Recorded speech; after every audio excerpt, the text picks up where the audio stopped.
Mental lapses are a part of basketball. When JaVale McGee inexplicably ran back on defense during his team's offensive possession, people saw it as a funny moment. When DeMarcus Cousins suddenly lost his dribble and passed the ball to the opposing team, it wasn't really a big deal. And when J.R. Smith forgot to put up a potential game winner and just let the clock run out, people eventually got over it. While basketball pros have practiced the same motions and situations for years, sometimes mental lapses still happen. However, there are situations where these mental lapses don't stay as just mental lapses, and it becomes the case of the yips.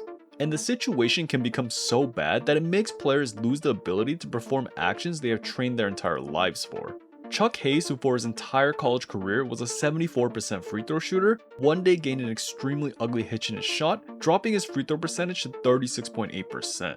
Andres Biedrins, who was once a solid and promising role player, suddenly went from being decent at free throws to being deathly afraid of them. At one point, he went so out of the way to avoid taking free throws that in 47 games, he only had 9 free throw attempts.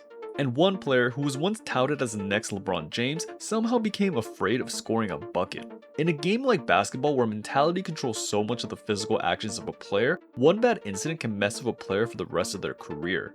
Which was exactly the case for the Orlando Magic's first ever draft pick, Nick Anderson. I'm mad Nick Anderson missed those 4 free throws. Okay, now he's getting real. Now mad now. It ain't about Nick though. It ain't about Nick. It's about Kenny walking around thinking he a legend now.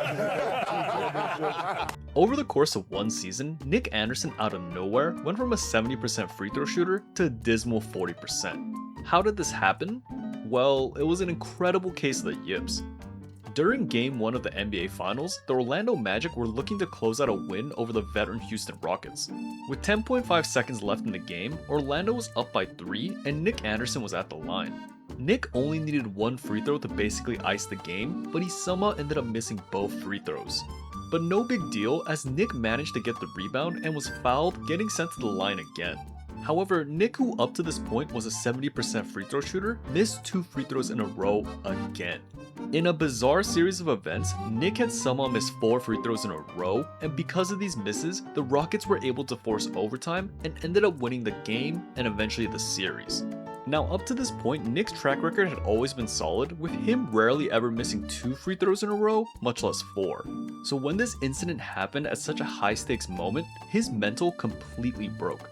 For the rest of the series, Nick went 6 out of 17 at the line, and it didn't just stop there because in the season after, his free throw percentage dropped to a disastrous 40%, which was worse than even Shaq's free throw percentage.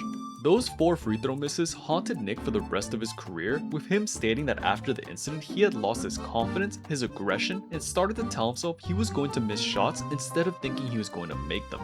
Nick, to his credit, in later seasons was able to claw back some of his free throw percentage, but he was never the same again. Nick's situation was just unfortunate. However, while Nick's issues were very noticeable, it was mainly contained to him having a mental block. However, there were much worse situations where players' mental issues actually led to players being affected physically, which was the case for Chuck Hayes. If you ever saw Chuck Hayes shoot a free throw, you would probably think it was a joke. As Chuck Hayes will be at the line again for the adventure. Chuck, we need to speak. During Hayes' free throw routine, he would double clutch or pause mid-motion, sometimes nearly coming to a full stop before releasing the ball in a jerky motion. In response to his free throw form, the media made fun of him, fans were amused, and opponents were baffled, with even NBA legend Allen Iverson getting caught on camera openly laughing and yelling he traveled, teasing Hayes' bizarre form. However, this wasn't just the case of a bizarre style choice by Hayes, it was the case of the yips manifesting in real time. When Hayes was in college, his shooting form was pretty standard, and he was actually a 70% free throw shooter. However, a few years into his professional career, Hayes developed the yips, and his free throw percentage plummeted. Hayes' free throw percentage, which was usually around 60% in his early career, cratered to just 45% in 2007, and by 2008 dropped even further to 36%. And alongside this low percentage, his free throw form had the added effect of causing consistent lane violations. During Hayes' trips to the free throw line, it was common to see players mistiming a shot and getting called for a lane violation, and neither opponents or teammates were safe. Chuck Hayes misses the free throw, and that's what Jason Kidd will do. A jump ball will be called because of a lane violation by both teams. Because of all this, even though Hayes was a solid role player, his name became more synonymous with his free throw form than anything else. However, to Hayes' credit, he managed to adapt, and even while still dealing with his yips, he eventually was able to raise his free throw percentage to around 60-70% and went on to have a solid 12-year NBA career. However, while Chuck Hayes was able to get past his yips enough to enjoy a long solid career, there was another player who was not able to adapt as well, and for his case, it was at a much bigger scale.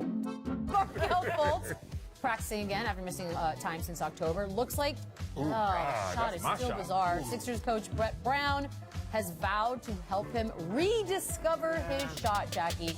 Unlike Chuck Hayes, Markelle Fultz was not drafted to be a role player, he was drafted to be a franchise cornerstone. During the 2017 NBA draft, the Philadelphia 76ers drafted Fultz with a #1 pick because they saw him as the final step in their infamous process. What's the process?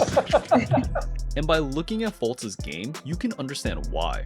Coming out of college, multiple scouts compared Fultz to James Harden, calling Fultz a 3-level scorer with a silky smooth jumper. However, unfortunately for Fultz and the Sixers, within months of being drafted, he suffered a horrible case of the yips. By the start of his rookie season, Fultz's shooting form had deteriorated into a jumbled, hesitant mess to the point where one writer said that Fultz's jumper would, quote, look out of place on a playground court, let alone in the NBA. Fans watched in shock as Fultz's free throws in particular turned into awkward attempts with multiple noticeable hitches. In one viral clip, Fultz actually double pumped during a free throw attempt, and people even compared it to Charles Barkley's golf swing. And besides just the physical aspects, statistically, Fultz was also heavily affected. In college, Fultz had been a 41% three-point shooter and had gone 65% from the free throw line, but in his rookie season, Fultz actually attempted no threes and dropped to a 47% free throw shooter. Initially, the Sixers attributed these issues to a shoulder injury and decided to sit Fultz indefinitely until he recovered. However, skepticism grew as his recovery timeline kept changing with no clear physical cause. Because of this, many people began to suspect that Fultz's issues were more mental, or in this case the yips. And later on, Fultz's shooting coach Drew Hanlon actually confirmed it, calling Markelle's situation one of the most documented cases of yips in basketball. Because of all this, after a tumultuous year and a half, Fultz was actually traded to the Magic, where he was able to become a solid role player. However, his issues had already taken its toll, and he was never able to really reach his potential as a #1 pick, and is actually currently on his way out of the league. However, even though the yips causing Fultz to never reach his potential is a pretty bad thing, it doesn't compare to how the yips derailed the career of someone who was once compared to LeBron James. Ben Simmons can still be a point guard for a championship team like the one you guys want to become? Yeah, David, I don't know that question or the answer to that right now. Initially, when Ben Simmons started to regularly play, he looked like a franchise cornerstone. In his first 4 years in the NBA, Ben was Rookie of the Year, a multi-time All-Star, and his body type and style of play had media pundits comparing him to LeBron. However, during the 2021 NBA playoffs, Ben had one of the most public meltdowns in recent basketball memory. For most of his career, Ben had never been a great shooter, especially not a great free throw shooter, averaging around 60%. However, during a playoff series against the Atlanta Hawks, his free throw percentage dropped to a different level and he shot a dreadful 33%. Because of this, Ben did all he could do to avoid the line entirely and stop trying to score, especially in the fourth quarter. In fact, in 5 of the 7 games against Atlanta, Ben somehow did not attempt a single field goal in the fourth quarter. And in one infamous moment, he actually passed an open shot out of fear. During Game 7 of the series, with just over 3 minutes left and the Sixers down by 2, Ben Simmons spun past the defender for what looked like an easy go-ahead dunk. However, Simmons inexplicably hesitated and passed the ball off. This moment led to an easy dunk turning into his teammate getting fouled and splitting free throws, and this pivotal moment eventually led to the Sixers losing the game. For Ben Simmons, the yips didn't appear as a funky shooting motion, it appeared as complete hesitation. And after the game, Ben's own coach Doc Rivers put him under the bus because when Doc was asked if the team could still win a championship with Ben as point guard, he said that, quote, "I don't know the answer to that right now." Because of all this, Ben lost complete trust in his team, and despite having 4 years left on his contract, he openly declared that he no longer wanted to be part of the Sixers. This declaration led to a huge back and forth where Ben would refuse to join the team for practices or games, citing mental health issues, and the Sixers continually fined him in response. This went on for so long that by the end of the situation, Ben had become the most fined player in NBA history, with reports suggesting that he had surpassed $10 million in fines by the end of 2021. After this whole ordeal, Ben eventually got his wish and was traded to the Brooklyn Nets, where he was unable to regularly play due to a combination of various injuries and mental blocks.